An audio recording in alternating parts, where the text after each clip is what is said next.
I'm a bit of a nerd about collecting data, so when Riot introduced the concept of Kingdom Points, I knew what I was going to do for the next 6 months. If by any chance you don't know what Kingdom Points are, it's an in-game currency introduced at the start of episode 7 that you can earn by playing the game normally and through your 4 daily resetting checkpoints. Each checkpoint gives 150 Kingdom Points, so in a day you can earn 600 Kingdom Points purely through these checkpoints, which doesn't seem like a lot considering the shop items start at 2.5k for simple titles and go up all the way to 7,500 KP for more expensive items, but I wanted to know how it would stack up in the long run and if affording a thing weekly was possible. These 600 points a day don't actually include the points you earn while completing these checkpoints, so all in all you should be getting a bit more, especially if you keep playing after completing the checkpoints. For this past episode, I've been documenting all my earnings to see how that compares to the games played and all the different shop items I've had. Kingdom Points are also capped at 10,000 Kingdom Points being able to be stored. However, with new agent contracts, you can store 2,000 Kingdom Points at tier 5. First things first, in the span of 3 acts, aka a whole episode, I've gained around 150,000 Kingdom Points. This means I've played a total amount of 1,440 matches in several game modes, most of them which was Swift play. I've also bought 23 things from the accessory shop, and we will look at the specifics of both a bit later. So if you're interested about how everything adds up, stick around, let's take a deeper look at everything. I've been documenting everything in a text file since it released at the start of episode 7, so there's a lot of data to go through. From the 112 things appearing in only the accessory shop, I have bought 23 of them. This resulted in a total of 133,500 KP spent for this purpose only. Of the 112 things appearing in the accessory shop, 25 of them were gun baddies, which amounts to a total of 22%. 27 were player cards, aka 24%, and then we had 13 titles, 11% of all items. We also had a majority of 47 sprays, making up 41% of all of my accessory shop items. This corresponds to the stats of items and battle passes. I used the 7.3 battle pass as a model and found out that of all gun buddies, sprays, cards and titles, excluding the coin buddy and the epilogue items, 21% were buddies, 32% were player cards, 8% were titles and 39% were sprays.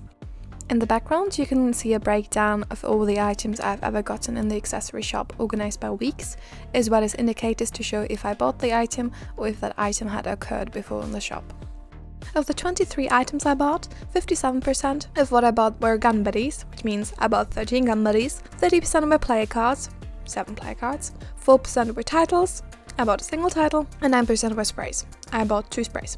I completed 13 weeks of checkpoints every single day in a row, without a single missed day. This did change in week 14, where I didn't feel like playing Valorant as much, especially since completing all checkpoints took about 1 to 2 hours if you got unlucky. It seemed like a lot of effort for relatively mid things in the shop and to play a game you didn't feel like playing. I also played mostly Swift play, so if there were match scores of 2 to 5 or even 0 to 5, it was a waste of time, when I could have just played Spike Rush or Escalation and have gotten a consistent half checkpoint per match. When I initially broke the 13-week streak, I didn't feel pressure to get every single checkpoint available anymore, so from that time on it was more common for me to miss checkpoints. In total, remembering that you can get 4 checkpoints with 150 Kingdom Points each a day, I missed a total of 65 checkpoints. That means I technically missed out on 9,750 Kingdom Points. Fun fact! Episode 1 Ignition, Act 3 items appeared the most in my shop with 13% or 15 slots. Ignition was also the episode that appeared the most in general, making up 32% of the slots in the shop. I bought the most items from the episode Formation, with 4 items for Act 1 and 3, and 3 items for Act 2. Week 4 brought most earnings with 7,568 Kingdom Points. That week I played a total of 81 Swift plays, 9 Spike Rushes, and 8 competitive games. I spent the most Kingdom Points in Act 7.3 with 8 items bought and 50,000 Kingdom Points spent. Let's look at all the things I've gotten in my shop. My accessory shop has the ability to get items up to episode 4.3. That's when I started playing and didn't buy the battle pass, so I barely have anything from that battle pass. I think so far from the later battle passes I've actually played and gotten, I think up to tier 50 every time, just not always the full epilogue, which I'm pretty sure isn't able to appear in the accessory shop anyways, because I've never seen either a coin or a epilogue item before. A very noteworthy thing for me personally was the Boba Buddy. That was the one thing I'd always wanted in general, so when Kingdom Points were announced, I was excited for that reason specifically. I did get it super early actually in week 6, However, it didn't really match my Vandal skin, so I kinda just didn't bother with it anymore. In week 2, I got the corporate takeover player card in my shop for 6,500 kingdom points, and I've been using it ever since pretty consistently since it matches well with Viper's colours. What I found funny was the idea that the day 1 title was something buyable in the shop. I actually got it twice in my store, and I did buy it the second time because I needed to spend my kingdom points on something cheap as to not reach the cap, and I found it funny that this was even a possibility. The weekly stores had a few double items. 14 times an item appeared that I had already seen before. That makes up 12.5% of all shop slots over the episode. Here's also a graph of my weekly earnings, how they developed over the 6 months. As a disclaimer, I thought I documented everything detailed, but when I evaluated the data, my amount spent to my amount gained didn't match up. I know for a fact that I spent 133,500 kingdom points on accessory shop items and 26,500 kingdom points on agent gear shop items. But according to my calculations, I only gained 147,458 kingdom points, which even with a free original 5,000 KP added wouldn't match up exactly. Around 7,000 KP gained would be missing. This really bugs me because it makes all the data a bit less reliable, and I've spent half a year meticulously writing down everything, and I still can't figure out where the mistake is. But sadly I can't fix that now. Some other things to note.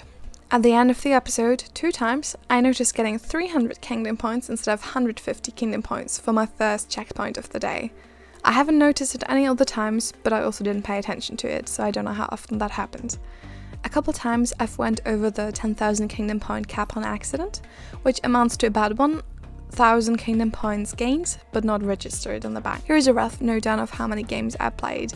I noted them down pretty exactly, but I can't be sure I didn't forget a match. In Act 7.1, I played a total of 437 swift plays, 59 spike rushes, 32 competitive matches, 22 team death matches, and 37 escalation games.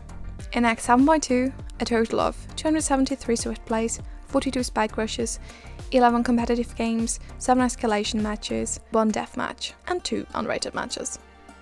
In Act 7.3, I played 441 swift plays, 20 competitive games, 46 spike rushes, 8 unrated games, 1 team deathmatch, and 1 normal deathmatch. In total, throughout the whole episode, this adds up to 1,151 swift plays, 147 spike rushes, 63 competitive games, 23 team deathmatches, 10 unrated matches, 2 deathmatches, and 44 games of escalation. This means I've played a grand total of 1,440 games in Valorant.